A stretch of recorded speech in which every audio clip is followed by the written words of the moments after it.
মনে করেন আমরা কেউই দুনিয়াতে নাই, এই দুনিয়ার ঘূর্ণন থেমে যাবে কি না? থেমে যাবে? এই দুনিয়া ঘুরবে না ঘুরবে না? রাত দিন আসবে না আসবে না? আমাদের পরিবার থাকবে না থাকবে না? মাঝখান থেকে আমরা আমাদের সময়টা এবং সুযোগটা নষ্ট করলাম।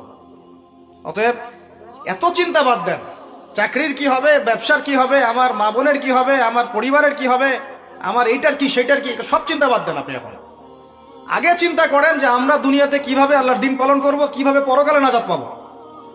আগে নিজের চিন্তা করেন। আমরা তো মানুষের চিন্তা করে করে লাইফ নষ্ট করে ফেলে দিলাম। এখন আপনারা শিক্ষা নিচ্ছেন না দিনের। কেন শিক্ষা নিচ্ছেন না? কারণ আপনারা চিন্তা করেন যে একটা সার্টিফিকেট দরকার, চাকরি পাইতে হবে। এই ফ্লোতে যেতে যেতে আপনার 20 বছর 25 বছর চলে যাবে, পরে আফসোস করবেন। ওই সার্টিফিকেট আপনি কার জন্য চান?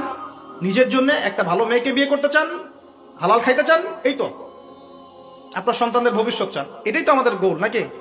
আল্লাহ পাক এগুলো করতে নিষেধ করেন নাই, কিন্তু দিনের শিক্ষা এবং আমল বাদ দিয়ে নয়। আমরা এখন এই দুনিয়ার পিছনে ছুটতে ছুটতে আল্লাহকে ভুলে যাই।